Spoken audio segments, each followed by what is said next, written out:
아침에는 저희가 같이 공부하려고 합니다. 괜찮으시겠죠?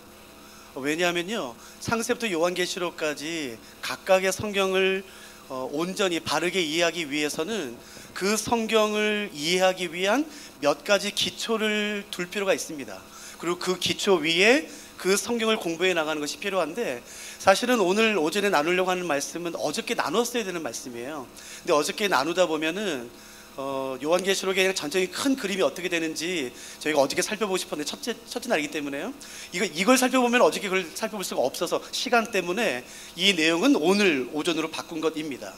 요한계시록을 이해하기 위해 반드시 가져야 되는 몇 가지 기초 가운데 오늘 두 가지만 같이 가지려고 합니다.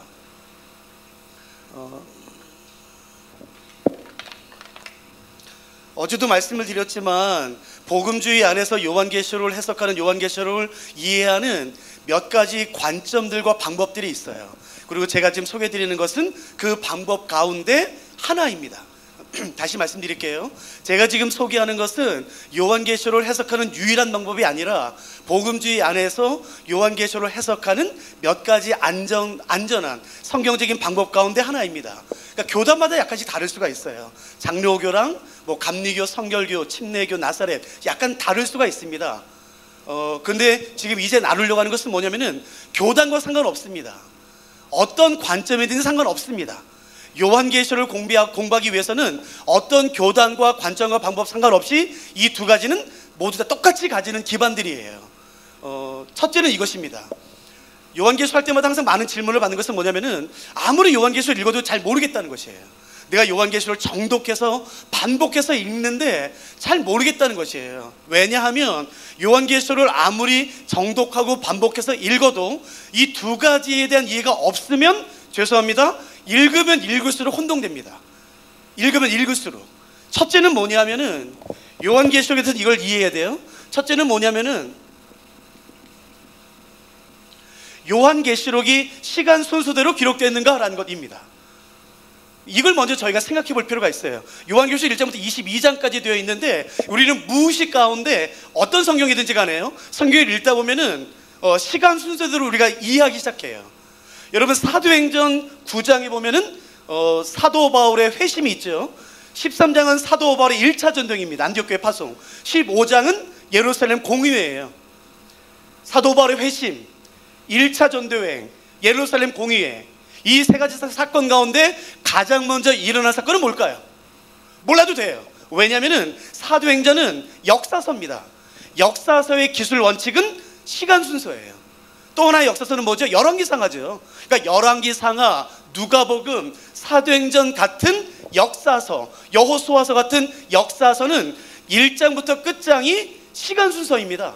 그러니까 뒷장의 내용이 앞장보다 나중에 일어났겠죠. 앞장의 사건이 뒷장보다 먼저 일어나. 무슨 당연한 얘기 하나. 예. 그러니까 이게 역사서예요. 그러면 제가 질문해 볼게요. 그러면 요한계시록도요, 뒷장에 일어난 것이 나중에 일어난 것을 의미하나요? 앞장에 일어난 것은 먼저 일어난 것을 의미하나요? 그걸 생각하지 않으면 요한계시록은 읽을 때마다 혼동됩니다. 그러니까 제가 질문해 볼게요. 요한계시록은 여호수아, 열왕기상하, 사도행전처럼 시간 순서대로 기록되어 있는가요? 그걸 저희가 먼저 살펴보도록 할게요. 한번 예를 들어 볼까요? 요한계시록 6장 12절입니다. 한번 같이 보시죠. 요한계시록 6장 12절 말씀.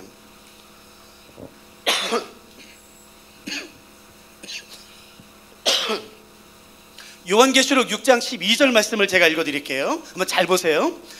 우리가 오늘 저녁 때 살펴볼 말씀이기도 하지만, 내가 보니 6째를 떼실 때에 큰 지진이 나며 해가 검은 털로 짠 상복같이 검어지고 달은 온통 피같이 되며 하늘의 별들이 무화과 나무가 대풍에 흔들려 서린 열매가 떨어진 것 같이 땅에 떨어지며. 6장 12절에서 해, 달, 별이 변하고 떨어져요. 자, 확인하셨죠? 보면 그대로예요. 6장 12절에서 해와 달과 별들이 검어지고 어떻게 되고 하여튼 떨어져요. 8장 12절 보시겠습니까?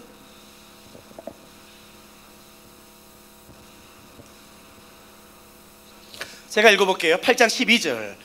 넷째 천사가 나팔을 부니 해 3분의 1과 달 3분의 1과 별들의 3분의 1이 타격을 받아 그 3분의 1이 어두워지니 낮 3분의 1은 비침이 없고 밤도 그러하다. 또 해와 달과 별들이네요. 해, 달, 별이요. 아니 6장 12절에서 해와 달과 별들이 검어지고 떨어졌잖아요. 근데 8장 10절에서 또 떨어진대요. 또 3분의 1이 또 떨어지고 또 변화된대요. 그러므로 요한계시록이 우리의 상식처럼 시간 순서로 기록되었다면 창세기 1장 1절에 태초에 창조된 그 태양과 별과 달이 이때 떨어지고 이 중간에 다시 한번 창조가 일어나고 또 떨어지고 뒤에 창조하고 또 떨어져야 돼요. 그러니까 요한계시록이 시간 순서대로 기록되었다면 이 세상은 최소 3번 이상 창조되어야지만 논리적으로 맞습니다. 제 말 이해되세요? 그러니까 요한계시록에 읽어보시면은 해와 달과 별들이 검어지고 변하고 떨어지고 또 떨어지고 또 별들이 또 떨어지고 계속 반복해요. 그러니까 요한계시록이 만일 사도행전처럼 여호수아서처럼 시간 순서대로 기록되었다면 최소 이 세상은 3번 창조되어야 됩니다. 제 말 이해되시겠어요? 그러니까 적어도 아는 것은 뭐냐면은 아직은 뭔지 모르겠지만 적어도 요한계시록은 시간 순서대로 기록되지 않았어요. 그럼 어떻게 기록됐냐는 거예요? 사이클입니다. 사이클. 그러니까 쭉 이야기가 나온 다음에 다시 앞으로 가요. 그래서 쭉 가요. 다시 앞으로 가요. 이 사이클이 4번 나옵니다. 그러니까 그거를 이해하지 못하면 사실은 요한계시록은 읽으면 읽을수록 우리는 무의식 가운데 시간 순서대로 읽어서 뒷장은 앞에 장보다 나중에 일어난 사건이고 앞에 장은 뒷장보다 먼저 일어난 사건이라는 그냥 생각이 있어요. 이상하다. 이거 앞에서 일어났었는데 왜 또 일어나지? 그러니까 반복돼 어그러지게 돼 있어요. 자, 아직은 모르겠지만 이제 우리가 차근차근 살펴보겠지만 적어도 한 가지 안 것은 뭐냐면은 적어도 요한계시록은 시간 순서로 기록되진 않았어요. 적어도 6장부터 16장이 가장 까다롭거든요. 여기에 4개의 사이클이 나옵니다. 그 4개의 사이클만 이해해도 사실은 요한계시록의 상당 부분이 풀어지게 되겠죠. 이게 첫 번째예요. 두 번째는 뭐냐면은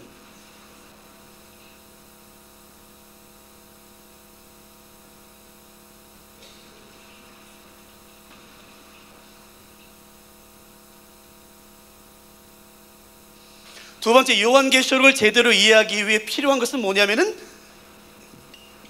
장르에 대한 이해예요. 아마 교회에서는 거의 듣지 못하셨을 거예요. 저도 요한계시록을 설교할 때에 교회에서 설교할 시간에 이걸 말할 수는 없습니다. 그러니까 강의할 때밖에 말할 수는 없어요. 그래서 이걸 제가 설명해 볼 테니까 한번 이해가 되나 보세요. 요한계시록을 이해하기 위해 우리가 먼저 가져야 되는 기초 가운데 하나는 뭐냐면은 장르에 대한 이해예요. 그러니까 예를 들어서 요한계시록의 이 단어가 문자적 의미인가 상징적 의미인가. 어떤 사람들이 이건 문자야 라고 해석하세요. 아니야 같은 본문 보면서 이건 상징이야 라고 말하는 거예요. 질문 생겨요.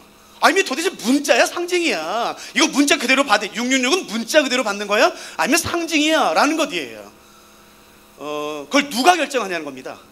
그거는 교수가 결정하는 게 아닙니다. 목사가 결정하지 않습니다.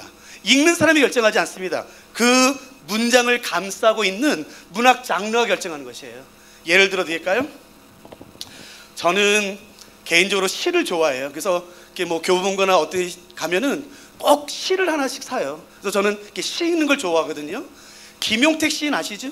섬진강으로 유명한 그분이 쓴 시 가운데 칠보에 오는 눈이라는 시가 있습니다. 잘 모르실 거예요. 그러니까 그 시가 참 아름다워요. 나중에 읽어보세요. 김용택 시인의 칠보에 오는 눈이라는 것 시가 있는데 후반부에 뭐라고 있냐면 이렇게 돼 있습니다. 할머니 한 분이 눈이 되어 사라지고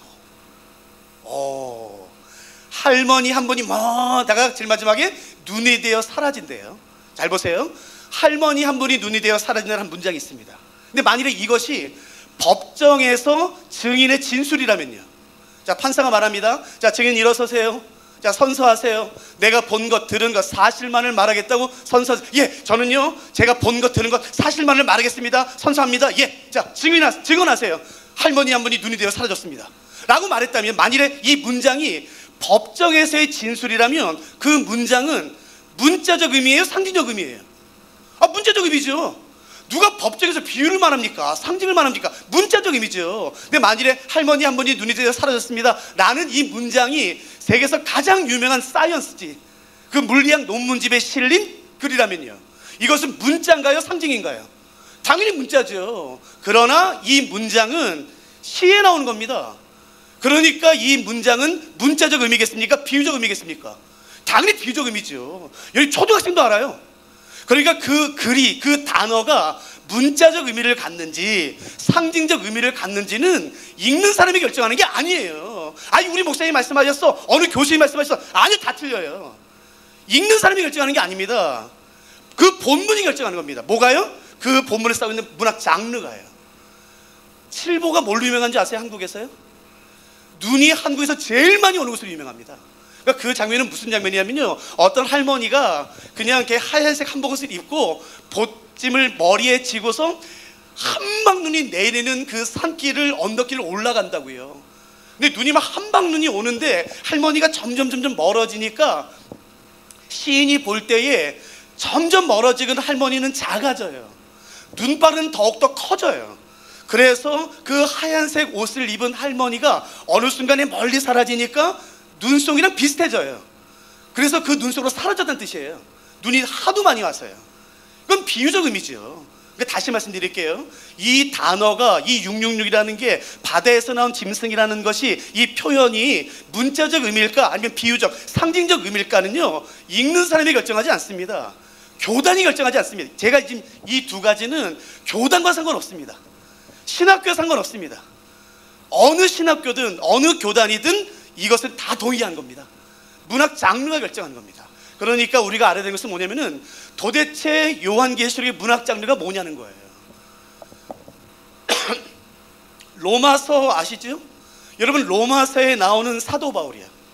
예수 그리스도의 종 바울은 사도로 부르심을 받아 할 때 그 바울이야.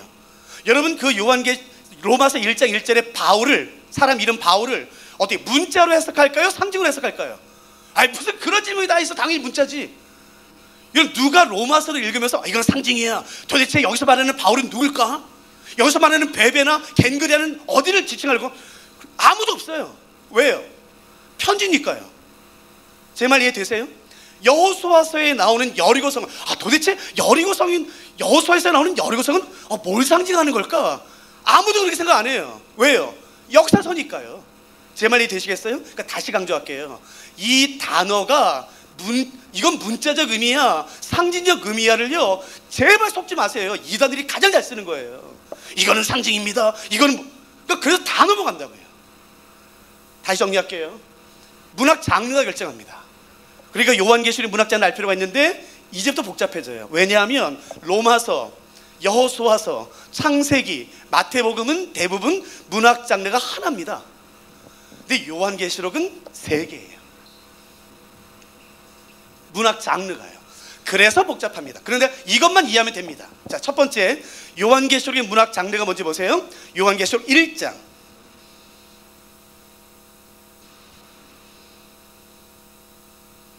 요한계시록 1장 4절 보세요. 무슨 장르일지 생각해 보세요. 요한은 아시아에 있는 일곱 교회에 편지하노니. 2장 1절, 에베소 교회 사제에게 편지하라. 2장 8절, 서머나 교회 사제에게 편지하라. 2장 12절, 버가모 교회 사제에게 편지하라. 여러분, 요한계시록의 첫 번째 문학 장르는 뭐겠습니까? 서신서입니다.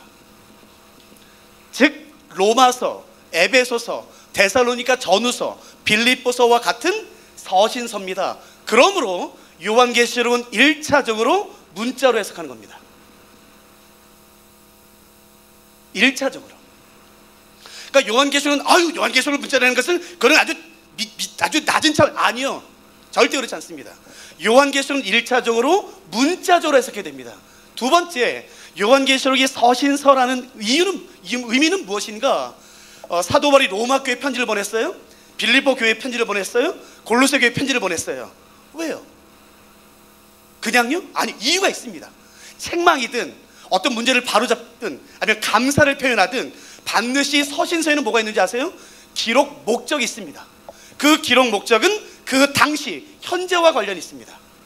현재의 기록 목적이에요. 그러니까 요한계시록이 서신서라는 것은 무엇을 의미하냐면요, 요한계시록은 1차적으로 문자로 해석해야 된다. 그리고 사도 요한이 요한계시록을 교회에 보냈을 때는 지금 사도 요한이 요한계시록을 기록할 그 당시에 어떤 문제가 있었다. 아직은 뭔지 우리가 어떻게 살펴봤지만 사진은요. 그러니까 아직은 뭔지 모르겠지만 기록해야 될 분명 목적이 있다. 근데 그것은 앞으로 일어날 일이 아니거나 과거가 아니라 지금 사도 요한 당시 교회에 어떤 일이 일어나고 있다는 거예요. 이게 서신서에 대한 이해입니다. 이해되실까요? 아침부터 공부하셔서 좀 힘드세요? 근데 이걸 아셔야지 요한계시를 좀 더 이렇게 건강하게 이해할 수 있습니다. 그러니까 좀만 참으세요. 첫 번째는 서신서예요. 두 번째는 뭔지 잠깐 보실까요? 두 번째 1장 3절 말씀입니다. 1장 3절에서 발견할 수 있는 요한계시록의 두 번째 문학 장르가 뭔지 보세요. 이 예언의 말씀이래요. 그러니까 예언서입니다. 여러분 예언서 뭐 알고 계세요? 이거 다른 말로 하면 선지서입니다. 즉 이사야, 요엘, 에스겔, 다니엘, 예레미야와 같은 선지서예요. 예언서가 요한계시록입니다. 그러면은 요한계시록은 이사야서와 요엘서와 예레미야서와 동일한 선지서, 예언서입니다 라고 말한다면 어떤 특징이 있는 건가요? 질문이에요. 이분 참 예언의 은사가 있어. 이 사람 기도하면 참 예언의 은사가 있어. 뭐예요? 그러니까 지금 많이 말씀을 하신다니까요. 그러니까 뭘 하자는 거예요. 그러니까 예언의 은사, 이분 참 예언의 은사가 있어. 그러니까 이 예언에 대한 단어를 정의를 잘못하면 이걸 오해하게 돼 있다고요. 우리는 예언하면 이렇게 생각해요. 앞으로 일어날 일을 미리 말하는 거예요. 아닙니다. 이사야서부터 말라기까지 구약성경 39권 가운데 10권이 선지서입니다. 예언서. 그 예언서, 선지서에 나오는 모든 말씀들을 이미 학자들이 한 문장도 빼지 않고 다 뽑았어요. 17권에 나오는 모든 예언의 말씀을 다 뽑았습니다. 그래서 통계를 냈습니다. 그랬더니 92%가 현재의 일이에요. 앞으로 일어날 일은 7%밖에 되지 않습니다. 그리고 1%는 메시아 예언입니다. 근데 우리는 이것만 강조해요. 굉장히 위험합니다, 여러분. 이 성경에서 말하는 예언이라는 것은 앞으로 일어날 일을 미리 말하는 것도 있지요. 7%. 그러나 예언의 핵심은 지금 일어나고 있는 일에 대한 어떤 정확한 이유와 원인을 말하는 거예요. 지금 어떤 일이 일어났어요. 사마리아가 포위당했어요.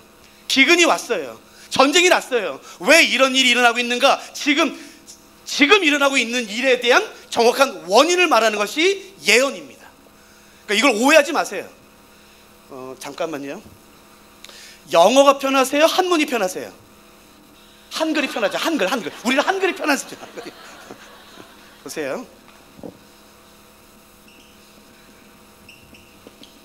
이게 예언이에요. 미리 예자입니다. 이자가 아닙니다. 예언할 때 예자는요, 이예자입니다. 이예자. 비슷하죠? 이예자입니다. 이게 무슨 예자인지 아세요? 이 예자 다음에 가장 많이 나오는 것은 예, 이걸 가장 많이 나오는 것은 예금입니다. 예금. 예자가 무슨 예자인지 아세요? 맡길 예자입니다. 성경에서 말하는 예언의 예자는 미리 예자가 아니라 맡길 예자예요. 맡길 예자. 그렇기 때문에 이 단어에 근거한다면 예언자는 어떤 사람이 예언자면요, 앞으로 일어날 일을 무당처럼 막 눈이 이렇게 뒤집어져 가지고 어떻게 될 거야, 그걸 말하는 게 아니라 하나님이 전하라고 맡겨주신 말씀을 전하는 게 예언자예요. 그러므로 이 단어에 정의하면은 거짓 예언자는 뭔가요? 하나님이 맡겨주지 않으셨음에도 불구하고 그냥 사람들이 말해요. 평안할지어다, 당신은 평안할지어다. 절대 안 됩니다. 그러니까 예언의 핵심은 뭐냐면은 내가 하고 싶은 말을 하는 게 아닌 것이에요. 내가 위로하고 싶다고 위로하면 안 됩니다. 하나님이 전하라고 맡겨주신 그 말씀을 전하는 것이에요. 이 미리 예자는 foretelling이에요. 이 맡길 예자는요, foretelling입니다. 영어로도 달라요. 그러니까 예언, 설 때 예언은 뭐냐면은 앞으로 일어날 일을 미리 말하는 것도 있지만 7%. 정말 중요한 것은 뭐냐면은 선지자 당시, 예언자 당시 지금 어떤 일이 일어나고 있는 거예요. 그 일에 대한 정확한 이유와 원인을 말하는 것, 그게 예언자입니다. 그게 예언서입니다. 그러니까 요한계시록이 예언서라는 것은 지금 어떤 일이 일어나고 있어요. 이것에 대한 정확한 이유, 원인을 말하는 것입니다. 왜 지금 이렇게 되는지 알아? 왜 지금 교회가 이렇게 핍박당하는지 알아? 왜 지금 교회가 어려움 당하고 있는지 알아? 왜 지금 이렇게 어렵게 되는지 알아? 그 이유는 바로 이것입니다 라고 그 이유와 원인을 말하는 게 예언서예요. 그러나 현재뿐만 아니라 아까도 말씀드렸지만 7%가 앞으로 일어날 일이에요. 그래서 지금 일어나고 있는 이 일이 앞으로 미래에 어떻게 될 것인가도 요한계시록은 같이 말합니다. 이해되시겠죠? 그러니까 요한계시록은 현재 일이 일어나고 있는 것이에요. 그러나 사도 요한 당시 현재 일만 말하는 게 아니라 이 일로 말미암아 이제 앞으로 어떤 일이 일어날지도 미리 말하는 것이 요한계시록의 두 번째 장르 예언서의 특징입니다. 좀 복잡하긴 하지만 정리해두시면 나중에 유익하실 거예요. 첫째, 요한계시록의 문학 장르는 서신서입니다. 편지, 로마서, 빌립보서, 데살로니가 전서와 같은. 두 번째는 이사야서, 예레미야, 에스겔, 다니엘서와 같은 선지서, 예언서입니다. 마지막 세 번째, 요한계시록의 마지막 세 번째 문학 장르는 1장 1절에 나옵니다. 한번 잠깐 보실까요? 1장 1절 제가 읽겠습니다. 예수 그리스도의 계시라예요. 그러니까 이것은 계시문학입니다. 계시문학은 다른 말로 하면 묵시문학이죠. 묵시문학은 잘 들어보세요. 기독교만 씁니다. 사실은 기독교 이외에는 거의 쓰지 않아요. 그렇기 때문에 일반 세상에서는 계시문학, 묵시문학을 어떻게 표현하냐면 이렇게 표현합니다. 박해문학입니다. 박해문학. 제가 스위스랑 영국에서 가르칠 때에 이 박해문학을 미국 사람들이랑 영국 사람들은 스위스 사람 거의 못합니다. 근데 한국 사람들은요 가르쳐주지 않아도 알아요. 왠 줄 아세요? 일제강점기 때 썼던 글들이 다 박해문학입니다. 그러니까 일제강점기 때 나왔던 시, 소설, 수필, 연설문 모든 글들에 대한 박해문학에 대한 이해가 이미 한국 사람들에게 있어요. 여러분, 박해문학의 가장 중요한 특징이 뭔지 아세요? 익명성입니다. 실제 단어를 표현하지 않습니다. 그래서 상징으로 말합니다. 그래서 요한계시록은 문자적 의미와 상징적 의미 두 가지가 공존합니다. 나는 요한계시록 그냥 상징으로 풀 거야. 문자 그것은 낮은 차원이야. 아니요, 틀렸습니다. 아니야, 나는 요한계시록은 상징으로 안 풀 거야. 나 문자로 풀 거야. 그것도 틀렸습니다. 왜요? 서신서의 양식과 계시문학의 양식이 공존하는 것이 요한계시록이기 때문에 문자적 의미와 상징적 의미 이 두 가지가 섞여 있다는 것을 이해하는 것이 요한계시록의 시작입니다. 이것은 장로교든 성결교든 침례교든 감리교든 상관없습니다. 이거 그냥 본문이 말하는 것이기 때문에 그렇습니다. 이해되시겠죠? 그렇기 때문에 우리는 금요일까지 요한계시록의 어떤 부분은 문자로 풀 것이고 어떤 부분은 상징으로 풀 것입니다. 그러면 질문 생기죠. 그러면 이 본문이 문자인지 상징인지 어떻게 알아요? 다 이미 나와 있습니다. 걱정하지 마세요. 이미 학자들이 이걸 다 구분해 놨어요. 그러니까 그거는 걱정하실 필요 없어요. 이것만 이해하셔도 되죠. 문자적 의미와 상징적 의미 이 두 가지가 섞여 있다는 것을 이해만 하셔도 사실은 상당 부분이 풀어지게 됩니다. 근데 문제는 뭐냐면 이거예요. 상징. 그러니까 이단들이 신천지가 특히 가장 잘 치는 게 잘 장난치는 게 이거죠. 이게 이거예요. 여러분, 저는 성경만 한 28년, 27년째 가르치고 있어요. 성경 해석의 가장 쉬운 부분 중에 하나가 상징입니다. 단 원칙만 지키면요. 그러니까 오늘 제가 알려드릴 테니까 그 원칙을 기억하세요. 상징은 네 가지의 원칙 안에서만 해석하셔야 되고 그렇게만 해석하시면은 가장 안전하고 쉬운 게 상징입니다. 첫째, 역사 안에서. 둘째, 문화 안에서. 세 번째, 언어 안에서. 네 번째, 문맥, 본문의 흐름 안에서. 이 네 가지의 원칙만 지키면 상징은 가장 재밌고 쉽고 은혜롭습니다. 근데 이것을 벗어나는 순간 미혹되기 시작해요.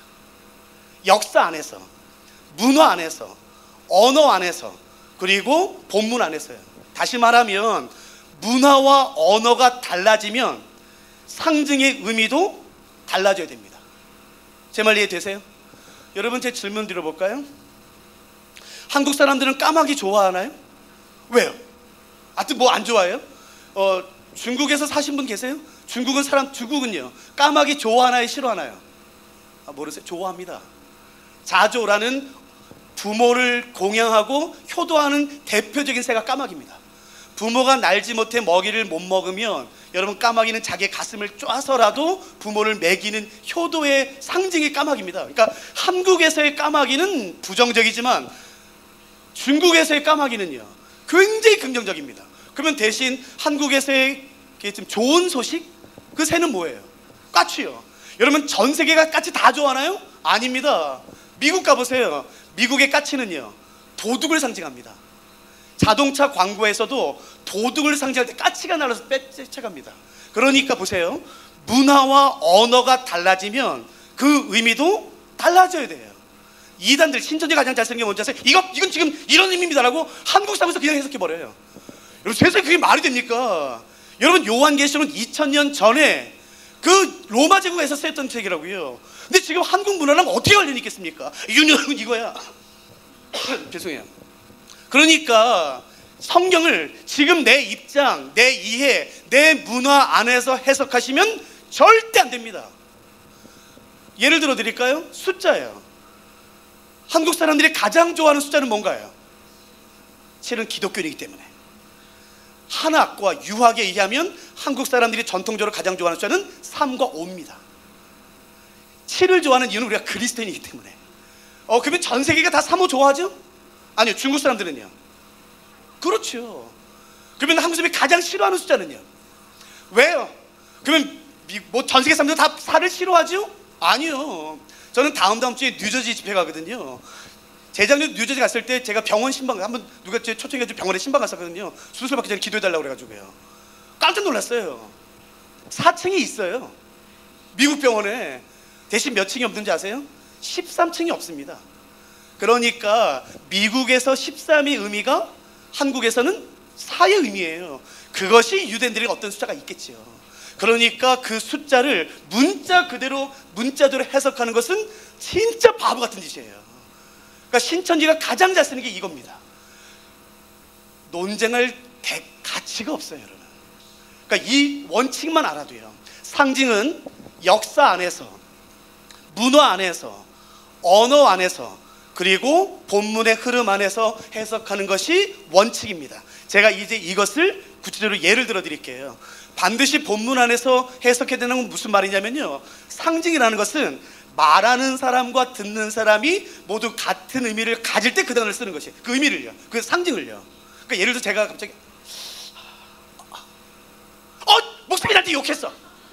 목사님이 갑자기 설교 시간에 주말 손 놓다가 때렸더니 나한테 욕했어. 그럼 제가 얼마나 황당하겠습니까? 내가 이렇게 했는데. 제 말 이해되세요?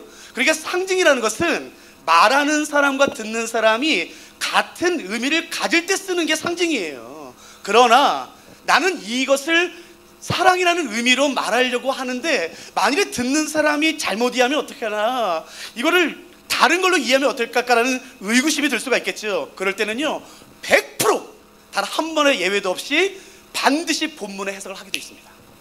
반드시. 예를 들어 드릴게요. 요한계시록 17장. 자, 보세요. 제가 오늘은 그래서 좀 같이 공부하면서 상징에 대해서 좀 풀어드릴게요. 17장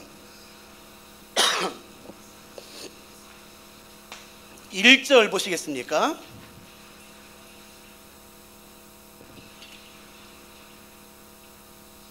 유명한 장이지요. 또 7 대접을 가진 7 천사 중 하나가 와서 내게 말하 이르되 이리로 오라. 많은 물 위에 앉은 큰 음녀가 받을 심판을 내게 보리라라는 것이에요. 자, 여기 보세요. 사도 요한이 환상을 봤어요. 근데 물이 있어요, 물. 근데 어떤 자매님이 앉아 계세요, 여기에 이렇게. 자매님이 많은 물에 깔고 앉아 있어요. 도대체 이 자매가 누구냐는 거예요, 이 음녀가. 죄송해요, 제가 구체적인 이름을 말씀드리지 않을 테니까 양해하세요. 한국에서 그래도 좀 한 단체인데요, 그 단체에서 이 여자를 뉴욕의 자유 여신상으로 해석합니다. 이 여자를 요한계시록 17장 1절에 나오는 이 음녀를 자유의 여신상으로 해석합니다. 질문 진짜 많이 받았어요. 그래서 제가 그 집에 직접 참여했었습니다. 제가 확인했습니다. 그러면 이 물이 여러분 자유 여신상 보셨어요? 뉴욕 가서? 여러분 그 자유 여신상이 육지에 있나요? 육지에서 약간 떨어져 있는 섬이 있나요? 섬에서 약간 육지에서 조금 떨어진 약간 자그마한 섬에 서서 있어요. 그러니까 물 위에. 맞네. 물이 있네. 그러니까 이 물은 진짜 물, H2O네. 맞아요? 여러분, 이 물은 진짜 마시는 물, 그 물 말하는가요? 제가 지금 뭘 설명드리냐면요, 상징이라는 것은 말하는 사람과 듣는 사람이 모두 공감할 때 같은 의미를 갈 때 쓰는 것이에요. 그러나 내가 이런 의미로 상징을 말할 건데 듣는 사람이, 읽는 사람이 다르게 해석하면 어떻게 하지? 라는 의구심이 들면은 반드시 어떻게 한다고요? 본문에 해석을 한다고요. 요한계시록 17장 15절 보세요. 15절 제가 읽어드릴게요. 또 천사가 내게 말하되 내가 본 바 음녀가 앉아있는 물은 뭔가요? 백성과 무리와 열국과 방언들입니다. 그러니까 이 물은 진짜 물이 맞아요, 틀려요? 틀리지요. 본문에 그렇게 해석하잖아요. 근데 제가 그 집에 갔었는데요, 다 아멘 하더라고요. 제가 너무 화가 나더라고요. 여러분, 이 17장에 말하는 이 물은 물이 아니에요. 많은 백성과 나라와 사람들을 의미합니다. 그거를 깔고 앉아있는 걸 의미하는 것이에요. 그러면 도대체 이 여자가 누구냐는 거예요. 요한계시록 17장 안에만 이 여자를 설명하는 게 7개, 8개가 됩니다. 다시 보세요. 1장 보세요. 저희가 지금 뭐하고 있냐면은 상징을 어떻게 해석할 것인가 본문을 보라고 말씀드리는 것입니다. 요한계시록 1장 20절 말씀 제가 읽어드릴게요. 보세요.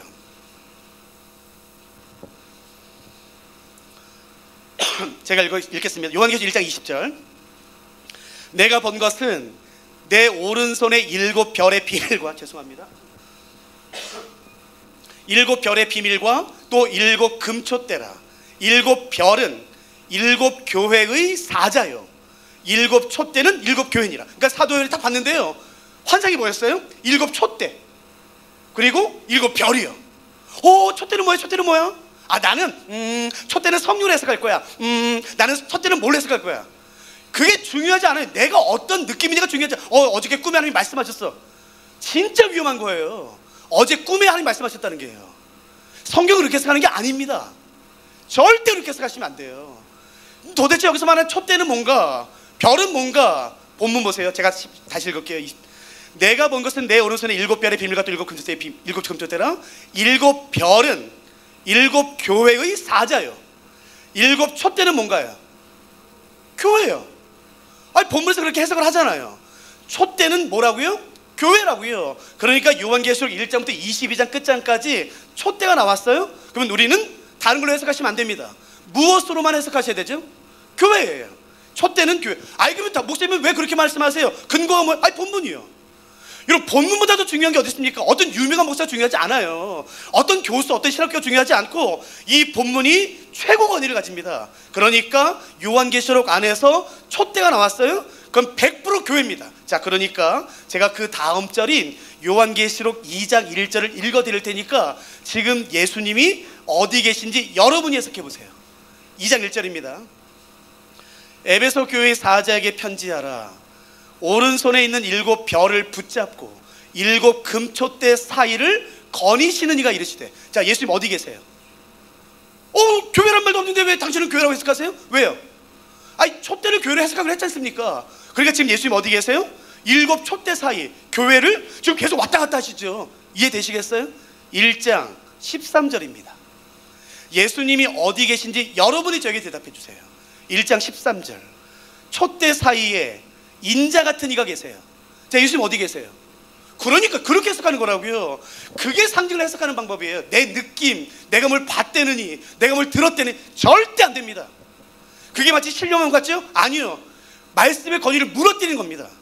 절대 성경을 그렇게 해석하는 건 아닙니다. 이거는 장로교, 침례교, 성결교, 나사렛 구성은 상관없습니다.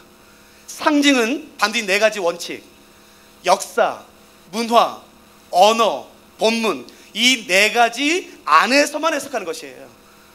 이것을 기억할 필요가 있겠죠. 좀 더 구체적으로 설명드려 볼게요. 요한계시록 4장입니다. 좀 어려운 거 해석해 볼게요. 요한계시록 4장 4절에 보시면은 이게 나와요. 또 보좌에 둘려 24 보좌들이 있고 그 보좌들 위에 누가 계시나요? 24 장로님이 계세요. 자, 보세요.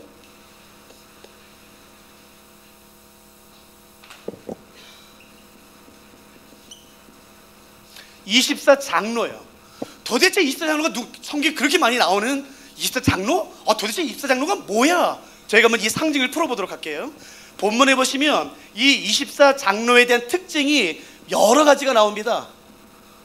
근데 그 중에 본문만을 근거로 저희가 한번 정리해 볼 테니까 이해가 되나 보세요. 제가 4절 다시 읽겠습니다.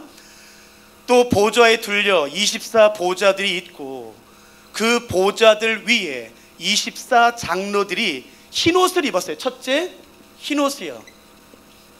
그래서 신천지가 그렇게 흰옷 좋아해요. 보세요.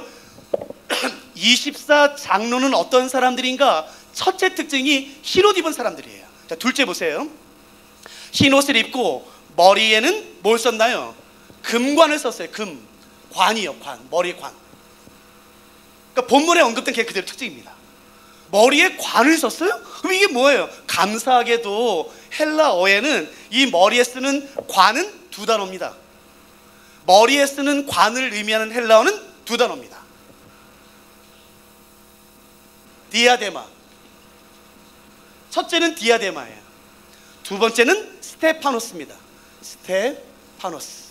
두 단어밖에 없어요. 디아데마는 왕관을 의미합니다. 왕관. 스테파노스는 면류관. 죄송해요. 월계관을 의미합니다. 죄송합니다. 월계관. 그러니까 완전 다르죠. 디아데마, 왕관은 누가 쓰는 거냐면은 왕비, 왕자, 공주가 쓰는 거예요. 내가 뭔가를 잘해서 쓰는 게 아니라 그냥 내가 놨더니 그냥 쓰여진 것이에요. 그렇기 때문에 만일에 24장로님들이 쓰고 있는 관이 디아데마다, 그건 예수님을 의미하는 겁니다. 그 혈통 그 자체로 면류관을 쓰고 계신 거니까요. 그런데 스테파노스, 월계관을 쓰고 있다면 정확히는 모르겠지만 무엇인가를 잘한 것에 대한 보답으로 주어진 것이에요. 이해되시겠습니까? 그러면 제가 조금만 더 사용 용례를 설명드릴게요. 우리가 언어를 공부할 때에 사전적인 정의도 중요하지만 더 중요한 것은 이 단어가 어떤 상황 가운데 쓰여지는지를 아는 거잖아요. 그러니까 제가 한번 설명드려볼 테니까 한번 들어보세요. 디모데후서 보세요. 디모데후서.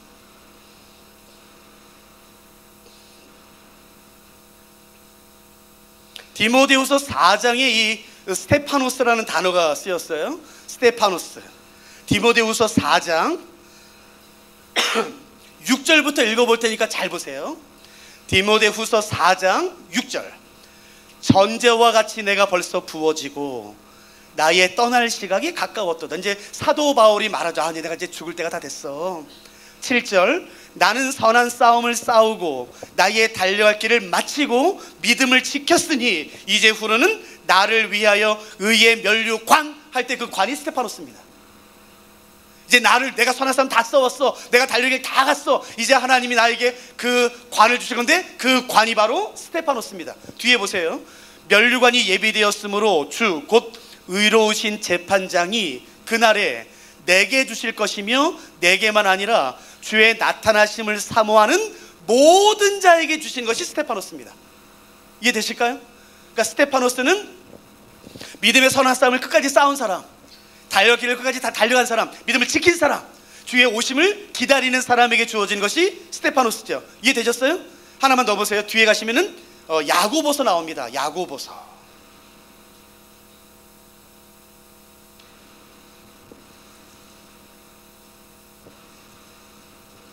야고보서 1장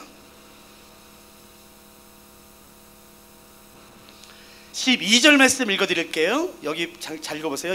야고보서 1장 12절.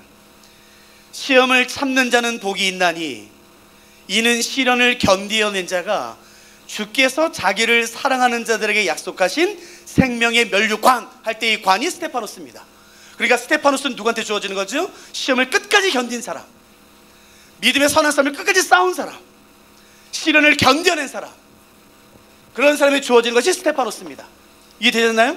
디아데마는 왕관, 뭘 잘해서가 아니라 혈통으로 태어난 게 그냥 왕관을 디아데마를 받는 거예요. 그러니까 디아데마는 왕관, 스테파노스는 믿음의 선한 싸움을 싸우고 끝까지 달려가고 시험과 시련을 견뎌낸 자에게 주어진 것이 스테파노스. 자, 24장로들이 쓰고 있는 게 관입니다. 그 관은 24장로가 쓰고 있는 것은 자, 디아데마일까요? 스테파노스일까요? 어떻게 아세요? 찍으셨죠? 죄송합니다. 본문에 의하면 24장로가 쓰고 있는 게 디아데마가 아니라 스테파노스입니다. 그러면은 스테파노스를 통해서 24장로가 어떤 사람인지 추측해 보세요. 그러니까 한마디로 말하지 마시고 특징이에요. 도대체 요한계시록 4장에서 언급된 스테파노스를 쓰고 있는 24장로는 어떤 특징의 사람인가요? 믿음의 선한 싸움을 끝까지 싸운 사람, 시험과 시련을 견뎌낸 사람, 주어진 믿음을 끝까지 견뎌낸 사람이겠지요. 이해되실까요? 그럼 첫 번째, 흰옷이요. 그럼 도대체 이 흰옷은 뭘까? 제가 뭐라고 말씀드렸냐면요, 말하는 사람이 이 상징을 쓸 때 듣는 사람이 만일 오해할 여지가 있으면 반드시 본문에 해석을 합니다. 요한계시록 7장입니다.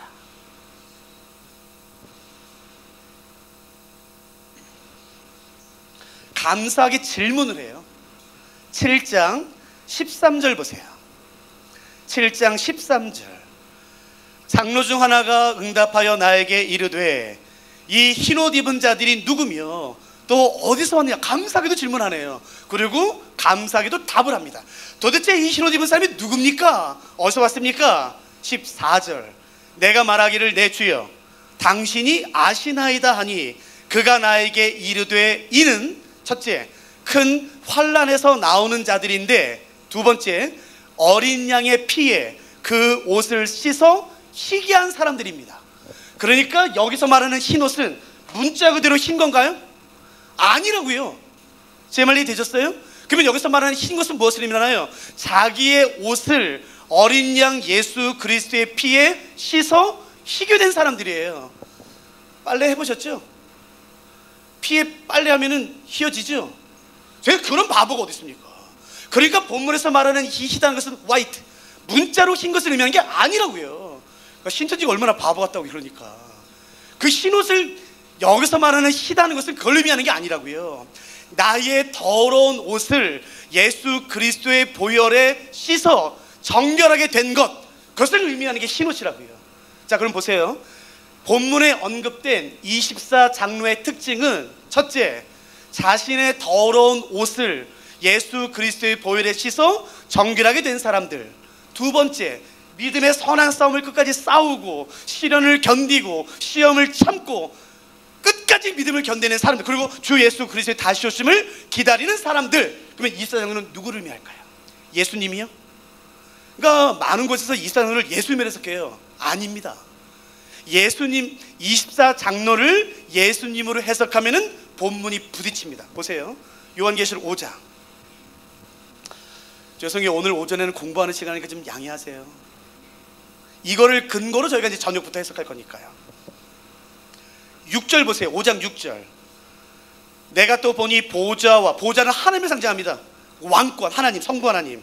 보좌와 내 생물과 장로, 그죠? 그 장로 24장로예요. 하나님, 내 생물, 24장로 사이에 누가 계시나요? 어린 양이 계시대요. 어린 양은 누구를 의미하는데요? 예수님이죠. 이건 뭐 상관없어요. 어린 양은 예수님이죠. 근데 어린 양이 예수님이 어디 계시냐면요, 보좌와 내 생물과 24장로 사이에 있대요. 그러니까 만일에 24장로가 예수님 되면 어떻게 되나요? 예수님 사이에 있어? 그러니까 말이 부딪힌다고요. 그러니까 성경 그렇게 해석하는 게 아니라고요. 그러면 도대체 24장로는 누구를 의미할까요? 조금 더 해드려요? 보세요. 5장 보세요. 5장 9절. 5장 9절. 그들이 새 노래를 불러야 돼. 여기서 말하는 그들은 24장로를 의미합니다. 그러니까 24장로가 요한계시록 5장 9절에서 이렇게 노래 부릅니다. 두루마리를 가지시고 그 인봉을 떼시기에 합당하시도다. 일찍이 죽임을 당하사 각 족속과 방언과 백성과 나라 가운데서 사람들을 피로 사서 하나님께 드리시고. 혹시 펜 가져오셨어요? 제가 동그라미 치는 곳에 한번 동그라미 쳐보세요. 9절 다시 한번 읽을게요. 그들이, 그러니까 24장로입니다. 그들이 24장로들이 새 노래를 불러 이르되 두루마리를 가지시고 그 인봉을 떼시기 합당하시도다. 일찍이 죽임을 당하사 각 족속과 방언과 백성과 나라 가운데서, 여기 동그라미 치세요. 사람들이요. 한글 성경은 이것을 사람들로 번역했습니다. 근데 다른 헬라어 번역본에는 우리라고 되어 있습니다. 우리. 우리요. 그러니까 24 장로들이 하나님 이렇게 불러요. 하나님, 각 나라와 족속과 백성과 방언에서 우리를 구원하여 하나님께 드리셨습니다라고 부르는 것이에요. 자, 그러면은 24 장로는 누구를 의미할까요? 예수님이요? 어떻게 더해드려요? 보세요. 여러분 4장 10절 보세요. 4장 10절 24 장로들이 보좌에 앉으시니, 그러니까 하나님이죠. 24 장로들이 보좌에 앉으신 이 앞에 엎드려 세세토록 살아계시는 이에게 경배하고 자기의 관을 보좌 앞에 드리며 이르는 것이에요. 그러니까 24 장로들이 하나님에게 스테파노스 이를 받았어요. 그리고 그것을 다시 함께 드립니다. 그러니까 도대체 24장은 누구를 의미하나요? 누구를 의미하는 것 같으세요? 그러니까 말씀 진짜 많이 하세요. 지금 여기서 보면은 들리게 좀 하세요. 자, 누구를 의미할까? 예수님이요? 아니에요. 자, 누구예요? 구원받은 우리요. 여러분, 여기 계신 우리가 24 장로라는 것이에요. 성경은요. 그러니까 이상하게 신천지 노련하지 마세요. 24 장로는, 다시 정리할게요, 자기의 더러운 행실과 옷과 죄를 예수 그리스도의 보혈에 씻어 정결하게 하는 사람들, 끝까지 믿음의 선한 싸움을 싸우고 믿음을 지키고 시험과 시련을 견뎌내고 주 예수 그리스도 다시 오실 그것을 기다리고 예비하는 사람들, 각 나라와 족속과 백성과 방언에서 하나님으로부터 구원받은 사람들 의미합니다. 그러니까 기억하세요. 우리가 나중에 이 땅에서 마지막 호흡을 내쉬고 주 앞에 딱 서게 되면은 하나님이 우리에게 그 스테파노스, 면류관을 주실 거예요. 이건 저희 같은 목사 잘못이에요. 근데 자꾸 이제 뭐 개털 모자라도 써야 된다는 거예요. 아니에요. 그런 말 없어요, 성경에. 저 믿으세요. 저 목사님에게 성경 가르친 사람이에요. 개털 모자 없습니다. 저는 확신합니다. 우리가 나중에 이 땅에서 모든 삶을 다 살고 주의 보좌 앞에 섰을 때에 하나님이 각 사람에게 그 스테파노스를 씌워두실 거예요. 그러면 여러분 깜짝 놀랄 겁니다. 이게 내 거라고? 예수님, 이거 다른 사람 거겠지. 이거 내 거 아니야. 아이고 예수님, 이거 다른 사람 거야. 그럼 그래서 아니야. 야야, 이거 네 거다. 예수님, 그런 말 하지 마. 내가 이거 받을 수 없어. 내가 어떻게 이걸 받아? 이거 내 거 아니야. 내가 어떻게 이걸 받아? 이거를 자꾸 우리는 반대로 말해요. 개털만. 그런 거 없어요, 여러분. 이거 아니야, 내 거 아니야. 야야야야, 네 거 맞아. 그걸 여기서 말하는 거라고요. 모든 사람들은 다 자기의 면류관을 벗어서 고백할 겁니다. 예수님, 이거 내 거 아닙니다. 이거 당신 겁니다. 그걸 벗어 드릴 거라고요. 그때 예수님 말씀하시겠죠. 아니야, 이거 네 거 맞아. 너 진짜 잘했어. 고맙다. 그러니까 막 주거니 받거니 그다음 또 천년 가겠죠. 그러니까 나중에 면류관 받으면 꼭 이거 성취해 드리세요. 내 거야! 그러지 마시고 꼭 이렇게 한 번씩은 던져드리세요. 그러면 이거 알아서 주실 거예요. 여기 7장 다시 한번 보세요. 조금만 더 설명드려볼게요. 7장 13절 장로 중 하나가 응답하여 나에게 이르되 이 흰옷 입은 자들이 누구며 또 어디서 왔느냐? 내가 말하기를 내 주여 당신이 아시나이다 하니 그가 나에게 이르되 이는 큰 환난에서 나오는 자들인데 어린 양의 피에 그것을 씻어 희게 하였느니라. 그러므로 그들이 하나님의 보좌 앞에 있고 또 그의 성전에서 밤낮 하나님을 섬김에 보좌에 앉으신, 이게 잘 들어보세요, 그들 위에 장막을 치신대요. 이게 헬러어로 스케누란 단어거든요. 여러분, 이게 무슨 표현이에요? 여기 쳐보세요. 하나님이 구원받은 그의 백성 위에 장막을 치신대요. 그러니까 하나님이 우리 위에 하나님의 성막, 성전, 장막, 회막을 치신대요. 우리 위에. 그러니까 그 전에는 성막, 성전에 가려면 어디를 가야만 됐었어요. 근데 하나님이 우리 위에 성막, 회막, 성전을 치시기 때문에 내가 어딜 가지 않아도 돼요. 아니, 내가 어딜 가도 거긴 뭐가 되나요? 성막이 돼요. 왜요? 내 위에 치셨기 때문에. 여기만 성전이 아니라 내가 집에 가든 사업장에 가든 학교에 가든 한국에 가든 비행기에 있든 그랩에 있든 하나님이 내 위에 장막을 치시기 때문에 나는 일평생 장막 가운데 거하게 되는 뜻이라고요. 잘 들어보세요. 이는 16절 그들이 다시는 줄이지도 아니하며 목마르지도 아니하고 해나 아무 뜨거운 기운에 상하지도 아니하리니. 정직히 2025년 4월 우리들에게 이 말씀은 별 의미 없습니다. 혹시 어저께 기억나세요? 어저께 참석하신 분들, 제가 짧지만 도미티안 박해를 설명드렸거든요. 어저께 참석하신 분들, 그 사람들 입장에서 보셔야 된다고요, 이 말을. 그러니까 우리에게 별 의미 없죠. 배고파, 뭐 뜨거운, 그러니까 우리에게 별 의미 없을 수 있어요. 근데 여러분, 이 본문을요, 한번 제가 어저께 설명드렸던 도미티안 박해 가운데 있었던 내 자녀가 지금 사냥개에 쫓겨와요. 물렸어요. 내가 벌거벗겨졌어요. 수치를 당해요. 맹수요. 묶였어요. 이제 조금 있으면 불에 타요. 여러분, 그런 사람 입장에서 이 본문을 읽어보세요. 잘 보세요. 그들이 다시는 줄이지도 아니하며 목마르지도 아니하고 해나 아무 뜨거운 기운에 상하지도 아니하리니. 여러분, 이때 이 도미티안 박해 가운데 있었던 그리스도인 이 본문을 읽을 때 기분이 어땠을 것 같으세요? 마음이 어땠을 것 같으세요?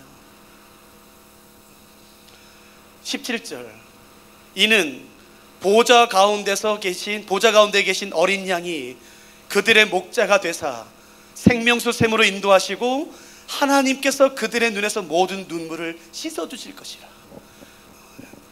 고생했어. 그래서 하나님이 우리 눈에서 눈물을 닦아주신다는 거예요. 어린 양 예수 그리스도께서 우리 목자 되신다는 뜻입니다. 저는 성경을 연구하는 사람인데, 성경 구약 성경에 보시면은 하나님과 그의 백성의 관계가 목자와 양의 관계로 많이 나와요. 그런데 목자에 대한 글이, 논문이 거의 없습니다. 왜냐하면 목동은 논문을 안 써요. 교수님들만 논문 쓰니까. 그러니까 교수님들이 쓴 논문 많습니다, 양에 대한. 근데 사실은 뭐 죄송해요, 편한 거 아닌데 그렇게 현실성은 없어요. 그냥 학문적으로만 접근해요. 그러니까 실제 목자의 삶은 모릅니다. 근데 제가 영국에 있을 때 저희 베이스에 파키스탄의 한 형제가 왔어요. 그러니까 회계 보조를 돕기 위해서요. 저도 동양 사람이고 동양 사람이 거의 없었기 때문에 제가 잘해줬거든요. 그래서 야, 넌 파키스탄에서 왔어? 아이고야, 여기 힘들었을 텐데 어떻게 왔어? 뭐 이런 얘기 하다 물어봤어. 넌 근데 여기 참 영국에 오기 전에 뭐 했냐? 그랬더니 지웅아 나 20년 동안 목동 생활했어. 목동!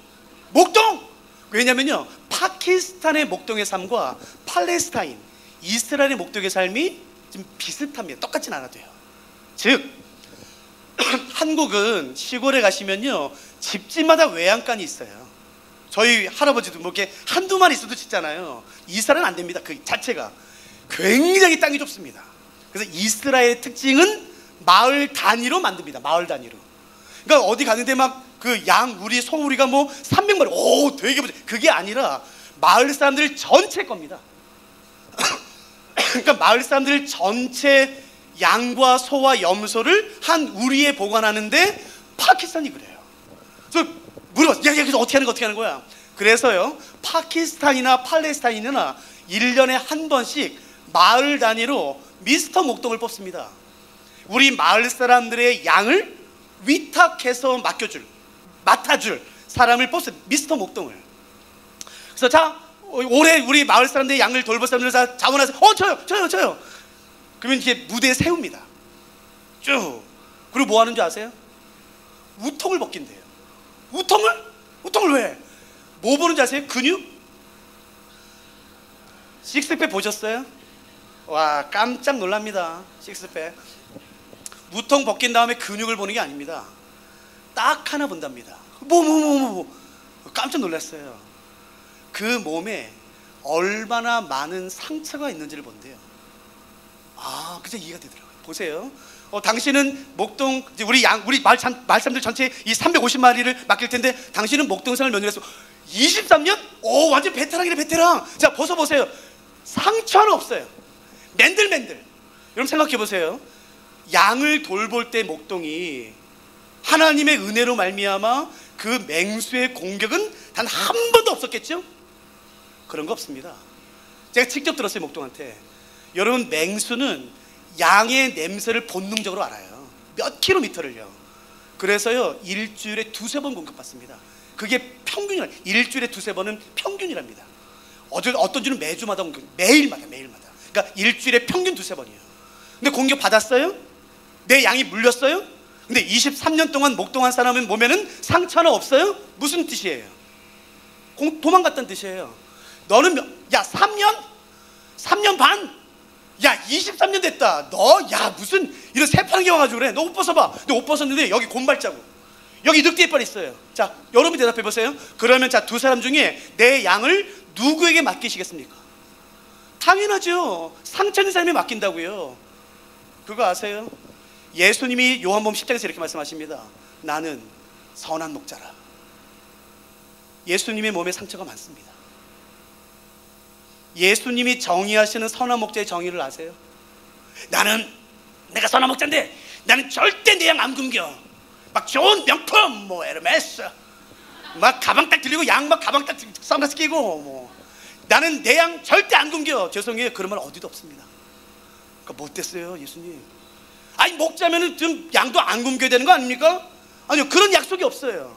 대신 요한복음 10장에 보시면 예수님은 자신을 선한 목자라고 말씀하시면서 한 가지를 약속하십니다. 뭐예요? 나는 선한 목자라. 나는 양을 위하여 목숨을 버리거니와 합니다. 그게 예수님이 정의하시는 거예요.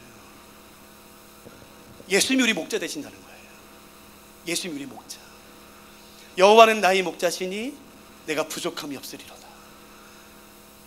여러분, 사망의 음침한 골짜기 보세요. 사망의 음침한 골짜기. 여러분, 이 세 단어는 히브리어로 한 단어입니다. 짤마웨트란 단어예요. 짤마웨트. 히브리 한 단어가 세 단어 번역됐어요. 히브리어 짤마웨트는 문자대로 번역하시면은요, 칠흑 같은 어둠이라는 뜻입니다. 10cm 앞도 분간할 수 없는 칠흑 같은 어둠이에요. 저는 이스라엘 셀 수 없이 갔습니다. 정말 셀 수 없이. 그래서 성도님들도 같이 갔을 때는 안 갑니다, 거기를요. 그러나 학생들이랑 간사들이랑 가면 제가 꼭 가는 게 있습니다. 새벽 한 3시, 4시에 깨워요. 그래서 유대광야 갑니다, 택시 타고. 여러분, 그 별이 쏟아집니다. 그 공해가 없기 때문에요, 그 아름다움, 그 기가 막힙니다. 얼마나 위험한 줄 아세요? 유대 광야는 평평하지 않습니다. 가보시면 알아요. 굉장히 울퉁불퉁하고요, 모래 알이 굵기 때문에 굉장히 미끄럽습니다. 한 번 떨어지면 10m 낭떠러지로 떨어집니다. 안 가보신 분은 몰라요. 그냥 평평할 거라 생각해요. 절대 그렇지 않습니다. 유대 광야는요, 그 계곡 굉장히 심합니다. 중간중간에. 근데 칠흑 같아요. 구름이 꼈어요. 달, 별, 어떤 빛도 없어요. 칠흑 같은 어둠에 그 유대강을 뛴다고요? 아니, 이건 죽음입니다. 근데 그게 짤마웨트예요. 근데 다윗이 고백해요. 하나님, 내 인생이 한 치 앞도 분간할 수 없는 짤마웨트 같은 사망의 음침한 골짜기를 가도 나 하나님 안 두려워. 원수의 목전에서 상, 여기서 말하는 상은 트로피가 아니잖아요. 테이블, 목초지라는 뜻입니다. 목초지. 여러분, 왜 하필 그 원수 앞에서 밥상을 차려줘요, 최악에. 어떻게 먹으라고. 근데 괜찮대요. 여러분, 어떻게 하면 우리도 다윗처럼 이런 고백할 수 있겠습니까? 시편 23편을 푸는 열쇠는 들어보세요. 1절입니다. 여호와가 나의 목자라는 사실이 믿어지면 게임 끝. 여호와가 나의 목자라는 사실이 믿어지면 내가 푸른 초장에 있든 사망의 음침한 골짜기에 있든 원수 앞에 있든 상관없습니다. 근데 여호와가 나의 목자라는 사실이 믿어지지 않으면 지금 내가 있는 곳이 푸른 초장이에요. 푸른 풀밭이에요. 쉴만한 물가예요. 나를 해하려고 하는 원수는 어디도 없어요. 근데 불안합니다. 뭐 해야 될 것 같아. 뭐 해야 되지? 다 했는데 건강검진도 괜찮아요. 돈도 괜찮아요. 자녀도 괜찮아요. 다 괜찮아요. 근데 불안합니다. 그러니까 여러분, 문제가 뭔지 아세요? 믿음입니다. 환경이 아니라, 상황이 아니라 믿음입니다. 여호와가 나의 목자라는 사실이 믿어지면 게임 끝이에요. 하나님, 상황을 바꿔주세요. 도대체 언제까지 상황을 바꿔줘야지 그때 감사하시겠습니까? 절대 안 됩니다, 여러분. 중요한 건 상황이 아닙니다. 환경이 아닙니다. 내가 어딨냐가 아닌 것이에요. 내가 푸른 초장이냐, 사막의 음침한 골짜기냐 중요하지 않습니다. 중요한 것은 여호와가 나의 목자라는 사실이 믿어지냐 그렇지 않냐는 뜻이에요. 그걸 지금 여기서 말하는 겁니다. 하나님이 우리의 목자가 되셔서 우리를 인도하실 겁니다. 그러니까 여러분, 두려워하지 마세요. 죄송해요, 제가 그렇게 많이 살지도 않은 놈이, 뭐 54살밖에 안 되지만 항상 꽃길만 걷지 않아요. 아시잖아요. 내가 잘못해서가 아니라 인생 자체가 그래요.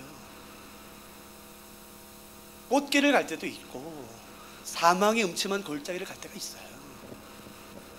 주변에 사슴이 뛰놀고 다람쥐가 뛰노는 목가적인 풍경을 지나갈 때도 있지만 이리와 승냥이와 무서운 사자가 있는 곳을 지날 때도 있습니다. 기억하세요. 하나님이 내 목자 되신다, 하나님이 날 지켜주신다 라는 믿음이 있으면 되는 거지.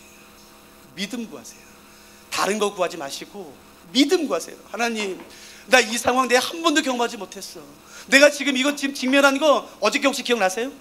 그러니까 어저께 기억하세요. 도미티안 박해를요. 하나님, 내가 이 상황 어떻게 될지 모르겠어. 내가 길도 안 보여, 방향도 안 보여. 사방이 우겨쌈 당했어. 예, 그러니까 전능하신 하나님을 만나는 거죠. 전능하신 하나님, 내가 지금 살아 있다는 것이에요. 기억나세요? 어저께요? 내가 알파와 오메가다, 너의 모든 시작과 끝은 나에게 있다 라는 말씀을 하나님이 제일 먼저 하시는 것이라고요. 24장로는 그러므로 성경에서 뭘 의미하는 거냐면은 구원받은 하나님의 백성을 의미하는 겁니다. 죄송해요, 지금 시간이 1시간 지나가지고요. 저희가 요 기초를 미루면 계속 진도가 밀려서요. 혹시 죄송합니다만 요거 제가 설명할 때 한 10분 정도 걸릴 것 같거든요.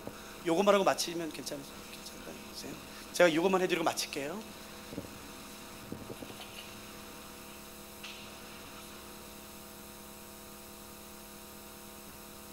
상징과 관련돼서 반드시 알아야 되는 것은 색깔이에요. 두 번째는 숫자입니다. 그러면 제가 정리해 드릴게요. 색깔은 못합니다. 여러분, 중국의 황제가 입는 옷은요 무슨 색인가요? 노란색이잖아요. 한국의 왕이 입는 색은요 빨간색이에요. 그렇기 때문에 한국에서도 왕이 중국의 황제를 반해서 대적할 때는 노란색으로 바꿔 있습니다. 그러니까 나라마다 색깔을 상징하는 게 있다고요. 여러분 잘 아시는 것처럼 성경에서 귀족, 왕족, 존귀한 자가 입는 색깔의 옷은요 자주색이잖아요. 그러니까 나라와 문화마다 색깔이 달라요. 그건 저희가 할 수가 없고 이것만 해드릴게요. 숫자예요. 그러니까 성경의 숫자가 가지는 상징성이 있습니다. 그걸 제가 정리해 드릴게요. 단, 제가 정리한 게 아니라 히브리어를 모국어로 사용하는 랍비들이 정리한 겁니다. 그리고 랍비들 중에서도 이렇게 논란이 있는 숫자는 제가 뺐습니다. 그래서 어느 랍비 악바를 할지라도 모두 인정, 그래 이건 이거지 라는 인정하는 숫자만 가져오고, 이 중에서도 장로교, 성결교, 침례교, 감리교에서 논쟁이 있는 숫자는 제가 빼겠습니다. 그래서 랍비, 기독교 어디에서도 논쟁하지, 그래 이건 그거다 라고 인정하는 안정된 숫자들만 제가 정리해 드릴게요. 그러니까 이거는 정리해 두세요. 1번, 숫자 1은 특별함을 의미합니다. 하나님을 의미하지 않습니다. 오해하지 마세요. 성경에서 1은 특별함을 의미합니다. 하나님을 의미하지 않고. 두 번째는 2, 증인을 의미합니다. 혹은 격려를 의미합니다. 2라는 것은 예수님이 누가복음에 70명의 제자를 파송하시죠. 2명씩 짝져서 보내세요. 물론 이 장면을 중보기도학적인 측면과 전도학적인 관점에서 보신다면 한 사람은 전도하고 한 사람은 중보기도, 그렇게 해석하셔도 아무 문제 없어요. 오해하지 마세요. 한 사람은 전도하고 한 사람은 중보기도하고 너무 아름답죠. 그러나 성경학자들은 그렇게 해석하지 않습니다. 성경학자들은 뭐라고 해석하냐면요, 이전에 한 번도 없었던 새로운 주장을 펼칠 때에는 반드시 2명 이상이 증인으로 있어야지만 그게 효력을 발생합니다. 그러니까 한 번도 없었던 예수 그리스도의 복음을 사람들에게 알릴 때 혼자 가서 전한 것은 아무 의미 없습니다. 반드시 2명이 가야 돼요. 그러니까 이 둘은 증인 혹은 격려를 의미합니다. 혹시 성경 좀 관심 있는 분들 가운데 스가랴서 기억나세요? 2 감람나무예요. 그러니까 그것은 복수, 2개를 의미하는 게 아니라 증인, 격려를 의미하는 겁니다. 요한계시록 10장과 11장과 거기서도 제가 반복해서 설명드리도록 할게요. 3은 하늘을 의미합니다. 이게 무슨 말이냐면요, 대한민국, 한국 사람들에게 하늘은 몇 개인가요? 뭘 몇 개야, 한 개지. 당연히 한 개죠. 에베소, 골로새, 히에라폴리스, 소아시아 지역에 살던 2000년 전 사람들에게 물어본다면 당신들은 하늘이 몇 개 있다고 생각합니까? 그럼 하늘이 몇 개 있다고 생각하는지 아세요? 문헌에 나와요. 7개입니다. 그러니까 소아시아 지역의 사람들은 하늘이 7층으로 되어 있고 그 7층마다 푸뉴마, 영들이 충만하다고 생각해요. 그 영을 뚫고 올라가서 제일 마지막 층에 올라갔을 때가 구원이라고 생각합니다. 그래서 이걸 이해하지 못하면 에베소서와 골로새서를 놓치게 돼요. 그 신비와 충만과 그런 개념들. 유대인들은 하늘을 3층으로 생각합니다. 첫 번째 층은 새들이 날아다니는 하늘, 두 번째 하늘은 광명체, 태양, 별, 달이 있는 하늘, 마지막 세 번째 하늘은 하나님과 영들이 있는 하늘. 그래서 이스라엘 사람들은 하늘을 3층으로 있다고 생각합니다. 사도 바울이 그 말씀 기억나세요? 내가 세 번째 하늘에 갔을 때. 그러니까 이게 진짜 하늘이 세 개 있다는 뜻이 아니라 유대인의 언어 습관이에요. 그러니까 각 나라와 문화와 언어마다 하늘을 몇 개 있는 거 보는 것은 다른데 유대인들은 하늘을 3으로 봅니다. 그리고 전 세계 다 똑같은 것은 4, 땅입니다. 땅. 동서남북, 여기까지가 기초입니다. 이것은 어떤 랍비, 어떤 기독교 학자, 교수들, 신학 교수도 다 인정하는 겁니다. 자, 이게 기초. 이제부터 응용. 하늘과 땅이 더해져요. 하늘과 땅이. 그러면은 이게 7이 되는데 7의 의미는 완벽, 완전, 의가 됩니다. 그래서 성경은 7을 완전수로 보는 거예요. 이해되시겠죠? 하늘과 땅이 결합됩니다. 그래서 우리 이스라엘 사람들, 한국 사람들은 아니에요. 이스라엘 사람들은, 유대인들은 7을 완벽한 걸로 봐요. 요한복음에 보시면 사도 요한이 예수님의 기적을 소개합니다. 몇 개를 뽑죠? 몇 개가 언급되죠? 7개가 언급됩니다. 그러니까 예수님이 7개의 기적만 행하셨다는 뜻이 아니라 그 7개의 기적을 통해 예수님의 기적은 완전합니다 설명하는 것이에요. 예수님께서 요한복음에 보면은 에고 에이미, 나는 누구다 라는 선언하세요. 몇 개예요? 7번이에요. 그러니까 완벽하다는 것이에요. 요한복음에 보면은 예수님의 설교가 나와요. 몇 편일까요? 7편이 나와요. 그러니까 이 7이라는 것은 완전을 의미합니다. 이해되셨어요? 그런데 숫자로 대답하지 마시고 의미로 대답하셔야 됩니다. 완전해서 하나가 빠져요. 완전해서. 그러면 의미가 불완전, 불완벽, 불의가 됩니다. 의미를 보세요. 완전하면서 하나가 빠지면 불완벽, 불완전, 불의가 돼요. 그 숫자가 뭔가요? 그게 6이에요. 그렇기 때문에 유대인들은 6을 가장 싫어합니다. 6을 사단의 숫자로 말하는 이유는 이것 때문인 것이에요. 기독교인들은요, 그러니까 한국 사람은요, 아무 상관없습니다. 6. 지금 이해 되세요? 제가 스위스 로잔에서 살았는데요, 스위스 로잔에 있을 때 저희 바로 옆집에 그 이름이 앨리스였나? 그 제 차 바로 옆에 주차하거든요. 차 번호가요 4444예요. 야 뭐야, 왜 이런 숫자를. 그래서 제가 기대 사진 찍어가지고, 야 알렉스 일로 와봐. 알렉스는 알렉스 일로 와봐. 야 너 괜찮아? 4444? Why not? 야 이거 야 멋있지 않냐? 4가 4번이야. 4가 4번, 7이 7번이든 4가 4번이야. 야 이거 행운 숫자 아니냐? 이게 무슨 행운이야? 다르다고요. 제 말 이해되시겠어요? 외국 사람들은 사람 숫자 아무 의미 없습니다. 그러나 유대인들에게 6은요, 한국 사람들에게 4를 의미한다고요. 왜요? 하나가 빠져서 불완전, 불완벽이 되기 때문에요. 그런데 6이 3번이나 있어요. 6. 그러니까 그게 이제 666. 저희가 아마 금요일 오전에 제가 해석해 드릴 거예요. 쭉 넘어가서 지금 시간이 없으니까요. 12요. 12는 창세부터 요한계시록까지 중요합니다. 10이라는 것은 하나님의 백성을 의미합니다. 하나님의 백성. 그러나 조심하세요. 12는 하나님의 백성을 의미하지만 구약의 하나님의 백성 혹은 신약의 하나님의 백성 둘 중에 하나만 의미합니다. 12는 하나님의 백성을 의미하지만 구약의 하나님의 백성 혹은 신약의 하나님의 백성 둘 중에 하나만 의미합니다. 제 말이 되셨죠? 따라오셨어요? 마지막 하나만 더 할게요. 그리고 천이요, 천.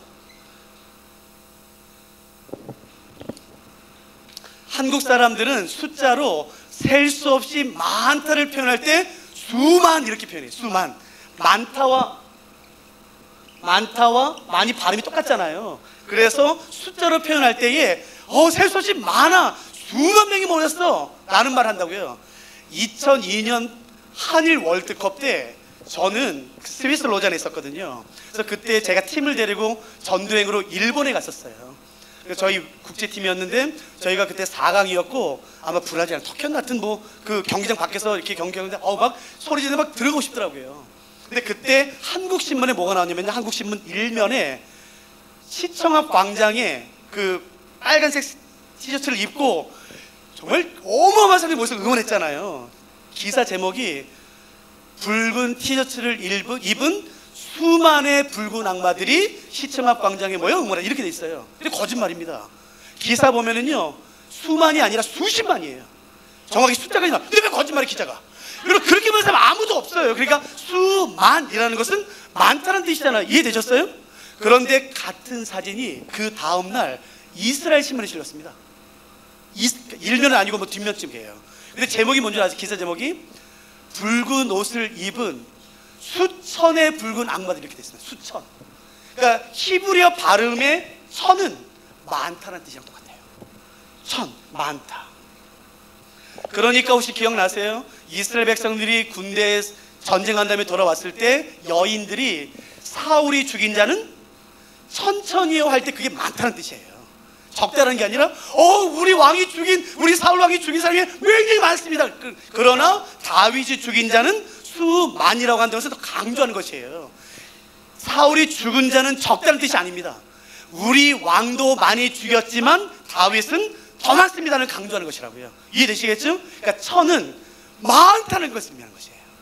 되셨나요? 자, 이제 응용입니다. 이거 말하고 마치니까 좀만 참으세요.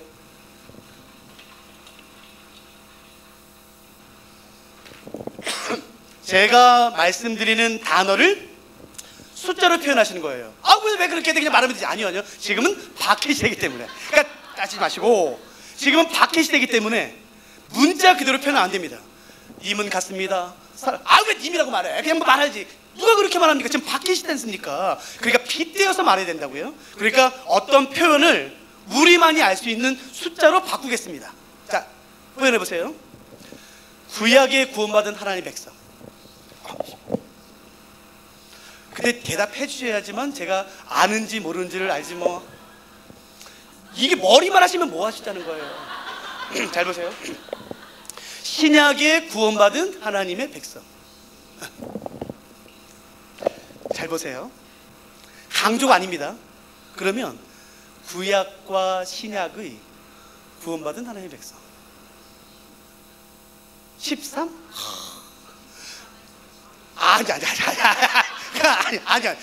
계시가 그렇게 확 가면 안 됩니다. 다시 보세요. 다시요. 자, 구약에 구원받은 하나님의 백성, 신약에 구원받은 하나님의 백성. 그럼 구약과 신약에 구원받은 하나님의 백성 24지요. 그러니까 이스터 장로 보세요. 그러니까 성경을 해석할 때에 더블 체크하셔야 된다고요. 한 가지 근거로만 말하는 게 아니라 여러 가지 근거로. 그러니까 이스터 장로는 구약과 신약에 구원받은 하나님의 백성을 의미하겠죠. 이해되시겠어요? 자, 응용입니다. 다시요. 구약에 구원받은 하나님의 백성, 구약에 구원받은 하나님의 백성이 많다. 그러니까 시간 없어요. 그러니까 선지 생각해 보세요. 자, 다시요. 많다. 그러니까 구약에 구원받은 하나님의 백성. 아니요, 구약에 구원받은 백성. 아니, 그걸 어떻게 해보세요. 그럼 구약에 그렇죠. 12,000이죠.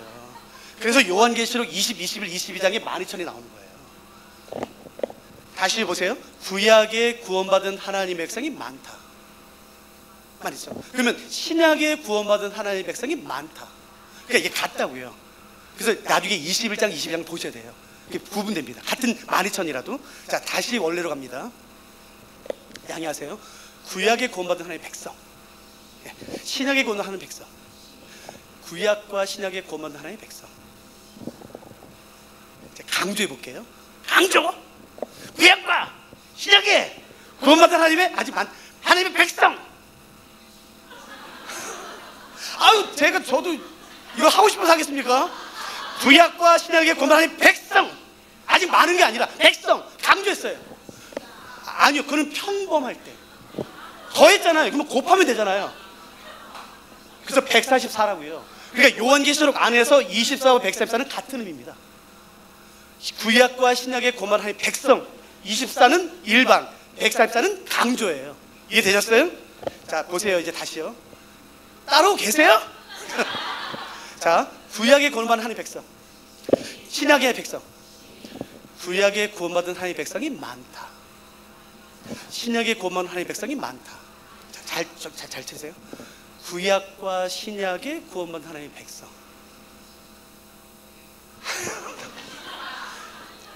구약과 신약의 구원받은 하나님의 백성. 자, 강조 아닙니다. 구약과 신약의 구원받은 하나님의 백성이 많다. 24,000이죠. 이해되시겠어요? 자, 응용입니다. 구약과 신약의 구원받은 하나님의 백성. 아니, 14,000은 아니죠. 그냥 많다가 아니라 백성. 구약, 그렇죠, 그렇죠. 144. 자, 강조해 볼게요. 구약과 신약의 구원받은 하나님의 백성이 많다. 그게 134,000이죠. 제 말이 되시겠어요? 그러니까 그러면 목사님 왜 이게 많다고 말하지 왜? 지금 박해 시대니까요.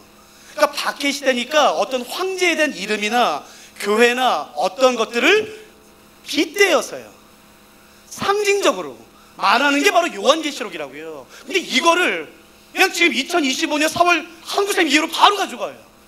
절대 안 됩니다. 그건 진짜 싸구려예요. 이렇게 해석하시면 절대 이단에 빠지지 않습니다. 이해되시겠죠? 그러니까 이 이해로 144,000은 제가 나중에 7장 가서요, 내일 아마 하실 것 같아요. 그때 제가 좀 더 더블 체크해 드리도록 할게요. 제가 시간 넘어서 죄송합니다. 오늘은 여기까지 하시죠.